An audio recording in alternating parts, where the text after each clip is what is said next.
Afinal, qual é o custo de sair do Brasil? Marlon, qual é o custo de vida no Paraguai? Qual é o custo de imigrar? Qual o custo da documentação? Mas tem um custo que eu não estou vendo ninguém comentar. Hoje nesse vídeo, como eu sou do contra, eu quero gravar um vídeo perguntando para você qual é o custo de ficar no Brasil. Você já parou para fazer esse cálculo? Você já parou para jogar isso no papel, mesmo antes de você pensar nesse ou naquele país, ou o que você vai fazer da tua vida? Vai imigrar? Não vai? Vai vir para o Paraguai ser meu vizinho? Vai para o Chile, para o Uruguai, para o Canadá, para os Estados Unidos? Para onde você vai? Mas talvez tenha um custo que você não contabilizou. Talvez tenha uma tabela de preços e uma tabela de coisas que você está esquecendo de colocar no seu papel. E não é só porque você está esquecendo, é porque a maioria de nós não conhece esse custo. É porque a maioria de nós só vê o custo que o Brasil nos cobra de morar no Brasil depois que a gente sai. Então, neste vídeo, faz pipoca, porque ele não vai ser curtinho. Eu quero colocar aqui uma lista para vocês do custo de viver no Brasil comparado a outros lugares. Meu nome é Marlon, moro no Paraguai há mais de 2 anos. Tenho empresas, empreendimentos, inclusive também trabalho com imigração para o Paraguai, abertura de empresas, estamos abrindo aplicativo de contabilidade, entre outras coisas aqui. E hoje eu acho que eu tenho prioridade, depois de ter feito mais de 1.400 pacotes de imigração para os brasileiros no Paraguai, ter implementado mais de 8 indústrias, eu tenho hoje prioridade, eu tenho hoje bagagem para quem sabe dar uma mão para você que está pensando em sair do Brasil. E eu não vou vender sardinha para o Paraguai nesse vídeo. Nesse vídeo, eu quero que você comece a pensar no custo Brasil e se você quer isso para você, para a sua família, para a sua esposa, para os teus filhos, e se isso não está começando a ser muito caro para a gente, tá bom? Legal? É lógico, eu fiz uma listinha. Como eu disse, pausa e faz pipoca, porque não tem como esse vídeo ser rápido, legal? Galera, a primeira coisa que você vai ouvir muita gente falando quando fala em imigrar e sair do Brasil, tá? Principalmente quem é do Paraguai, e sim, o Paraguai é mais seguro que o Brasil, que eu listei como número 1 é o custo segurança, tá? Quanto vale viver com medo? Qual é o preço de uma vida com medo? Você que mora em alguma região que as facções dominam, você que mora em alguma região que a criminalidade domina, que não acontece nada com quem é criminoso, que na verdade parece que o poder estatal e que a justiça estatal dá até certos tipos de privilégio para quem é bandido, mas se você é uma pessoa boa e trabalhadora, você sente que você está sendo prejudicado. Qual é o valor? Então, na questão segurança, eu coloquei alguns custos aqui. Número 1, custo de viver com medo. Número 2, custo de ser assaltado e violência diária. Número 3, custo psicológico da insegurança, porque você tem cerca elétrica, porque você tem cachorro, você não pode ter arma, mas você vive preso. Seus filhos conseguem ir numa praça e brincar, jogar bola igual a gente fazia antigamente, até 10, 11 horas da noite na rua, batendo uma bolinha, né? Custo de criar filhos em ambiente hostil.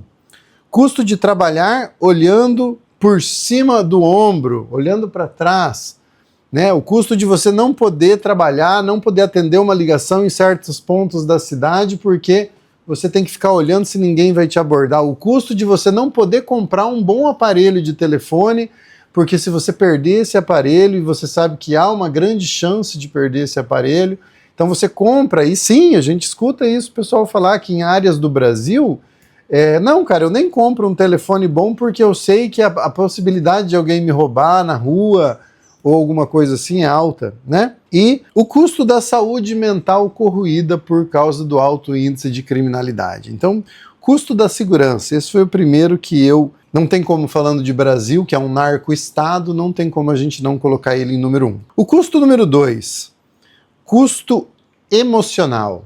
E esse aqui eu tenho prioridade para falar porque eu senti aperto no coração, eu sentia falta de ar, eu sentia como se o mundo estivesse acabando. Inclusive eu lembro que em algumas épocas eu estava até entrando na onda daquela galera que falava assim, acho que eu vou comprar um sítio, vou fazer um bunker debaixo da terra, entendeu? E vou para lá, porque a impressão que eu tinha no Brasil é de que o mundo estava acabando. A impressão que eu tinha no Brasil é que a criminalidade e as guerras no mundo e que tudo ia acabar. E demorou um bom tempo para mim se curar disso. Qual que é o custo emocional seu, né, hoje em cima disso? Então, no número 2, custo emocional. Custo do estresse crônico, porque não dá tempo de você, né? Ele vai passando, dia após dia tem uma notícia ruim, semana após semana tem uma novidade no circo chamado Brasil, e parece que você não consegue mais prestar atenção nas suas prioridades, que é na sua saúde, na sua família, no seu negócio. Custo de não ter paz. Custo de estar ansioso todos os dias esperando que só venha coisa ruim. Custo de burnout social, que a gente deixa de sair, a gente acha que nós viramos pessoas antissociais, mas não é. É porque a vida está ruim, as notícias são tão ruins que nos prendem dentro de casa.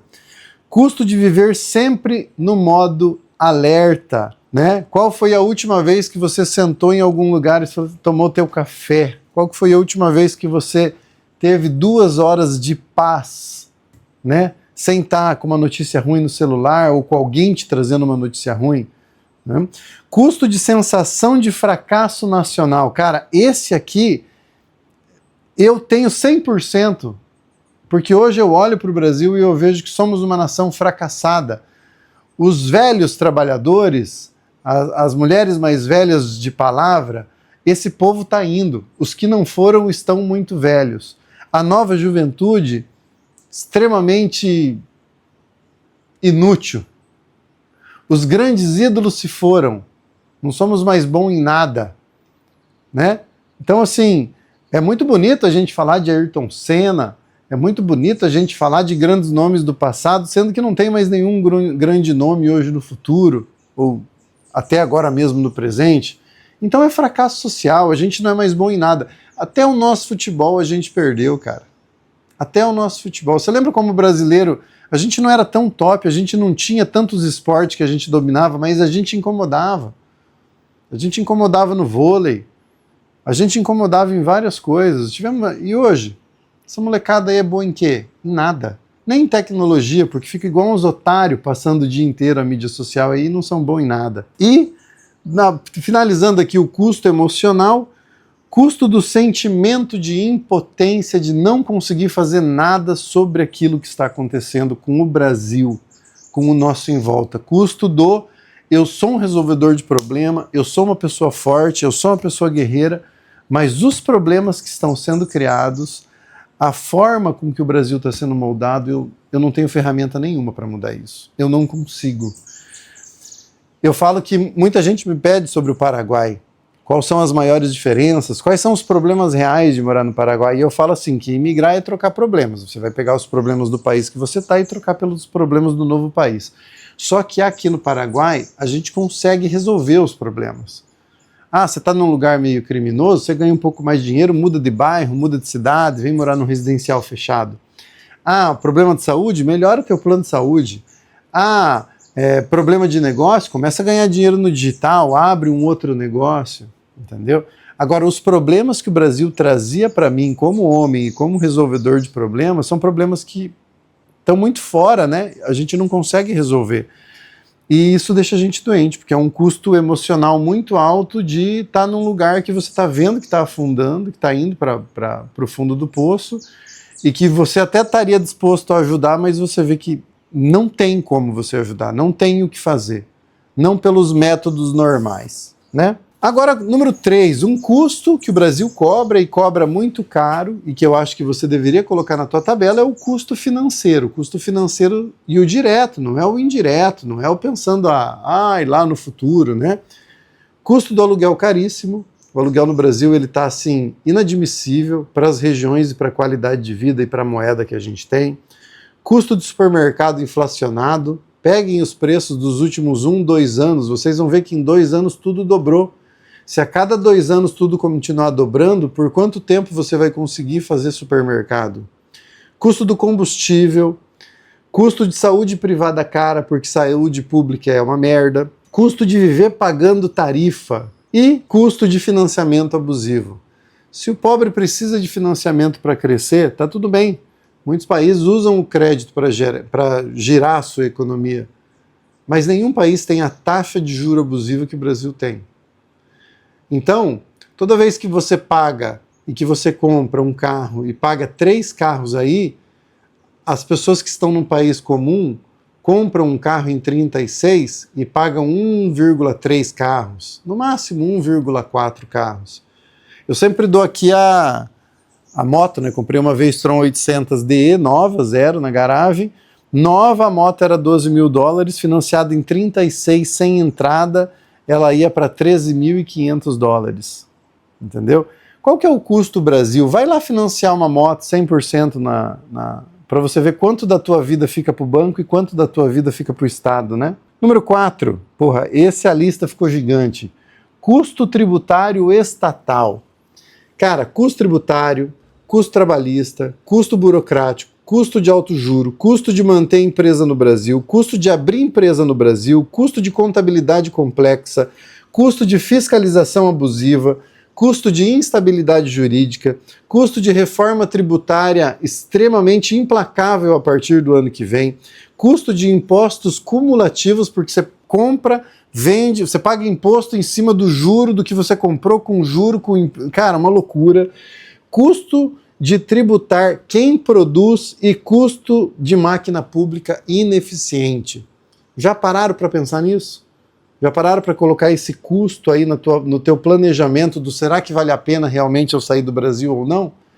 Porque eu estou vendo um monte de gente fazer custo sobre os documentos para ir para tal país, o aluguel de tal país, os impostos de tal país, mas eu garanto que você nunca fez esse custo Brasil, né? Número 5, esse é um custo que você só vai enxergar depois que você sair do Brasil, que é o custo de oportunidade. Enquanto você acha que no Brasil está tendo um monte de oportunidade, que o mercado, que o digital, que o isso, que o aquilo, você vai ver que na verdade é tudo mais do mesmo. Você vai ver que na verdade não existe custo de oportunidade porque a maioria das oportunidades no Brasil não são oportunidades. Se a maioria dos negócios no Brasil fossem oportunidades, a maioria das pessoas estaria ganhando muito dinheiro no Brasil. E o brasileiro ele tem uma dificuldade muito grande de entender que ser empreendedor profissional, que montar um negócio profissional não tem a ver com você ter um produto para vender e não tem a ver com você conseguir prestar um serviço. Tem a ver com você vender um produto ou prestar um serviço pagando o imposto, pagando os funcionários, pagando a estrutura e tendo lucro. Então o brasileiro hoje ele tem um CNPJ, ele presta um serviço ou ele vende um produto, mas a conta não fecha. E ele se julga empreendedor. Quando empreender não é isso. Empreender é você ter o produto para vender, prestar o serviço, essa negociação comercial, pagar os 100% do imposto, pagar bem os teus funcionários, pagar bem a tua estrutura e ainda te sobrar um lucro que você acha que é válido na sua vida. O teu negócio é assim? Se o teu negócio não é assim, eu lamento te informar, mas você não tem um negócio. Você é só um CLT lapidado de alguma outra forma. Você não é um bom empreendedor, você não tem um bom negócio. E isso pode não ser culpa sua, isso pode ser custo Brasil. Porque se você encontrar um país que valoriza um pouco mais o produto ou o serviço que você presta, pode ser que você comece a ter lucro. Tá? Não coloque a culpa nos concorrentes, coloque a culpa no jeito que é formada hoje a plataforma Brasil para empreender. Tá? E aí no custo de oportunidade, eu coloquei uma lista aqui para vocês pensarem nisso. Custo de renda estagnada, quanto tempo você está aí patinando, não consegue sair. Na verdade, a sensação que você tem é que ano após ano você continua ganhando mesmo, não consegue subir teus preços e tua vida está começando a ficar cada ano pior. Teu padrão de vida está diminuindo. Se antes você conseguia trocar de carro, se antes você conseguia pagar as escolas da criança, o plano de saúde, agora está começando a ficar difícil. Você está sentindo isso? Custo de renda estagnada, irmão. Custo de salário baixo. Isso não é só para você que recebe o salário baixo, é para você que está olhando para o teu time e falando, porra, tem 2 ou 3 participantes comigo aqui que esses caras mereciam ganhar mais e eu não consigo pagar mais. Eu não consigo porque o meu negócio todo ano tem uma taxa nova para mim pagar o cartão bolsa medíocre, para mim pagar o gás para o cara que não trabalha, para mim pagar a luz para o cara que não trabalha, para mim pagar o evento da LOC 30, dos Maloc 30. Então, não é só você. E se você é funcionário e está vendo esse vídeo, Durante muitos anos no Brasil, eu olhava para o meu time e eu falava, cara, o meu time merecia mais. Eu tinha peças no meu time que eu sempre quis que ganhassem mais porque mereciam uma vida melhor. O Brasil não me deu essa oportunidade. Depois que eu saí, eu comecei a dar essa oportunidade para as pessoas que continuaram comigo. 80% do time nunca valeu o próprio salário, mas 20% merecia ganhar o dobro, o triplo. Eu tive que montar um negócio fora do Brasil para esses caras começar a ganhar o triplo, o dobro. Olha que injustiça isso, né? Custo de empreender sem incentivo. Custo de perder mercados internacionais. Já parou para pensar qual é o custo de você não estar num país onde você pode ter conta em dólar igual no Paraguai? Onde você tem um monte de gringo para fechar negócio? E que você fica se debatendo só dentro do mercado interno com o teu dinheiro em moeda fraca? Custo de não acessar oportunidades fiscais. Porque você não é competitivo porque a tua indústria paga muito imposto, porque o frete paga muito imposto, porque a folha salarial tem muito imposto, e você não é competitivo, né? E aí o consumidor final paga muito porque tem que pagar você também. Você tenta absorver um pouco para não repassar tudo para o consumidor, e ainda tem o consumidor imbecil de esquerda que fala que você é um cara que não paga imposto, que você é um criminoso. E na verdade você só está fazendo malabarismo para tentar que o preço chegue ainda competitivo para o seu negócio não fechar e que não praticamente o consumidor lá no final. E mesmo assim ainda tem um consumidor que é de esquerda e fala que você é um criminoso, que você não está pagando o imposto corretamente. É assim no Brasil, cara. Custo de não ter liberdade geográfica. IOF alto, moeda fraca. Você está vendo os gringos? Eu sempre pergunto isso para quem quer vir montar a fábrica aqui no Paraguai. A gente acaba tendo a consultoria de maquila, consultoria tributária.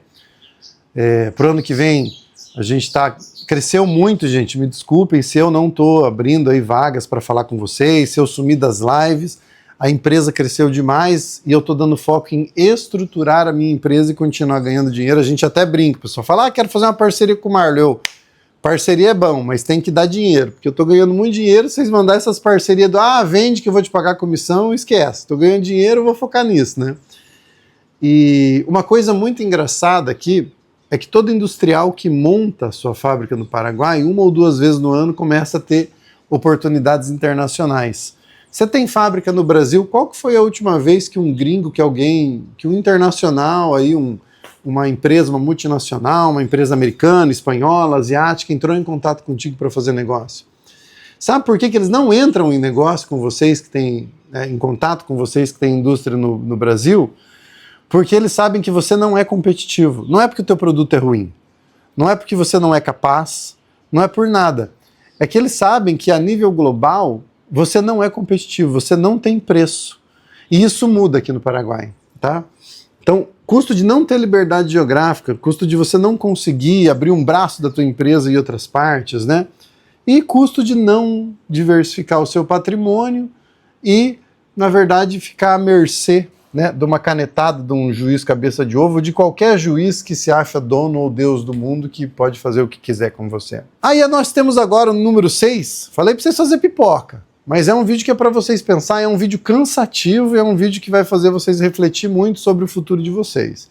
Tá pensando em sair fora do Brasil, tem que pensar em tudo isso. Número 6, custo empresarial. Você já parou para pensar no custo? Eu vejo que muita gente fala assim, Marlon, eu até queria levar o meu negócio, eu queria montar um negócio igual o meu no Paraguai, ou eu queria montar minha indústria no Paraguai, mas eu acho que é muito caro. Cara, você já colocou no papel o custo de contratar no Brasil, o custo de demitir no Brasil, o custo de processo trabalhista no Brasil, o custo de compliance exagerado, o custo de alvarás e licenças infinitas e recorrentes, o custo do jeitinho da propina, o custo do atraso do poder público. Você já colocou?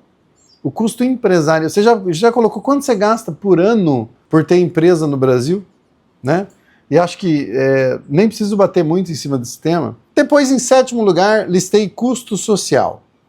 Custo de viver num estado extremamente polarizado, porque 20% da população é trabalhadora, quer crescer e quer um país forte, quer uma potência, 80% é vadio, não trabalha e é medíocre. Custo de conviver com política tóxica. Custo de viver com essa galera vestida cada vez de um jeito mais escroto, custo de você conviver com um bandido, custo de você conviver com nas plataformas de streaming só ter música lixo, né?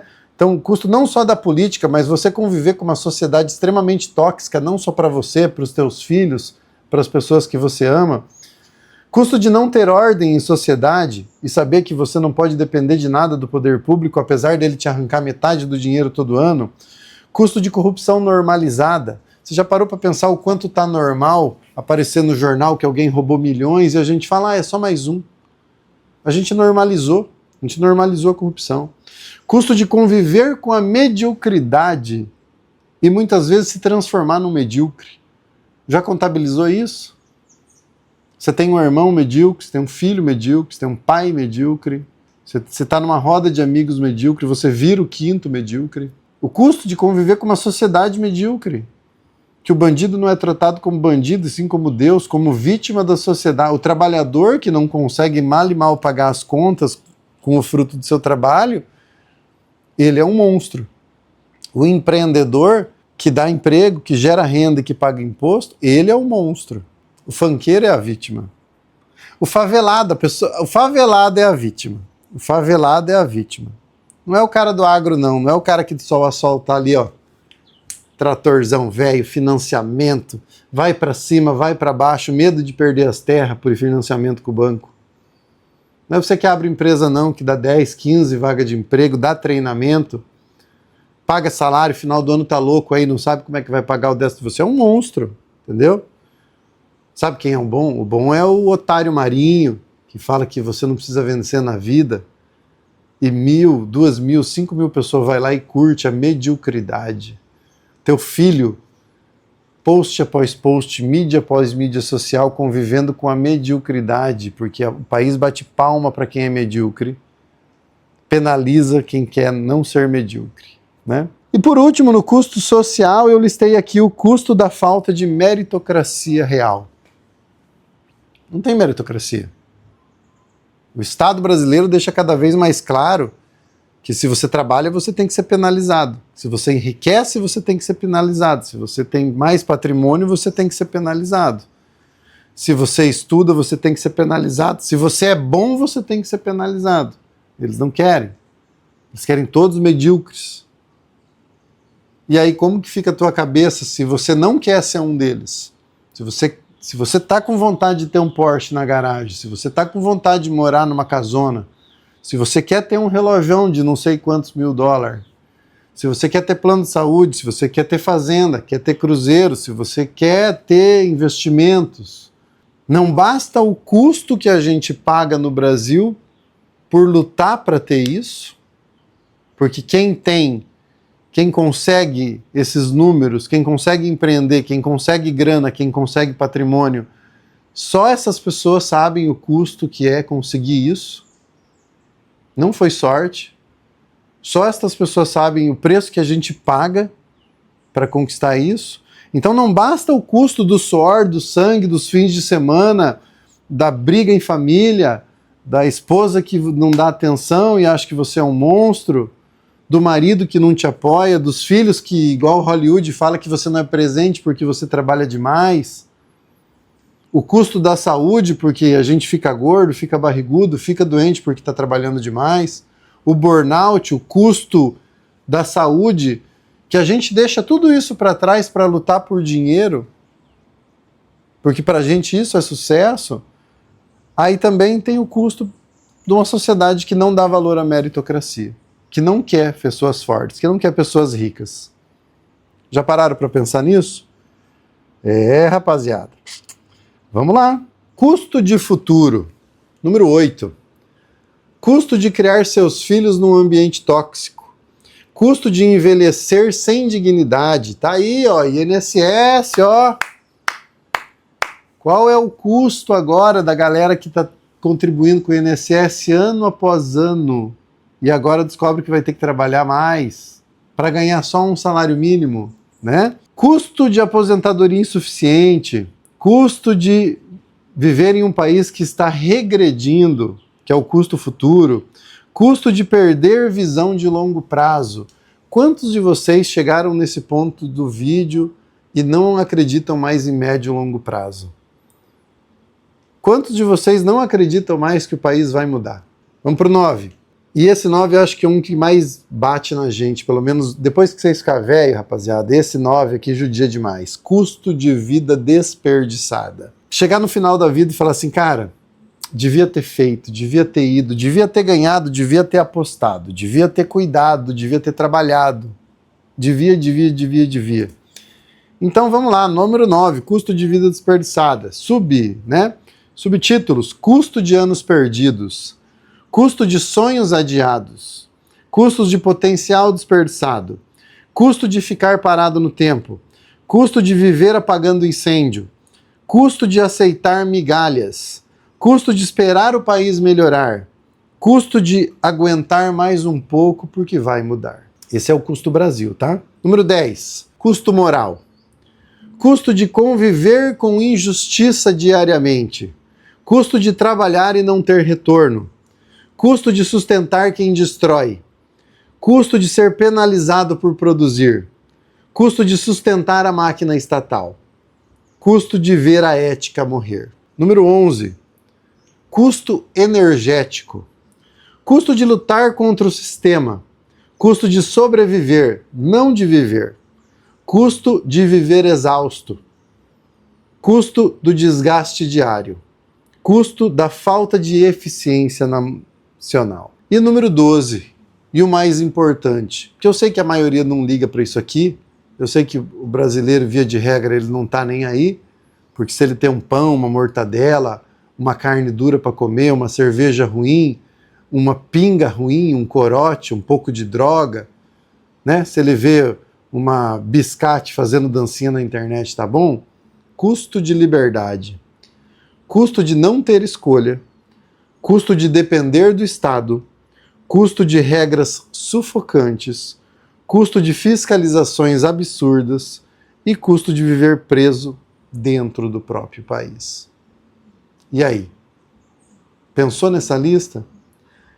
Agora eu te pergunto, deixa aqui para mim nos comentários. Qual é o custo de viver no Brasil?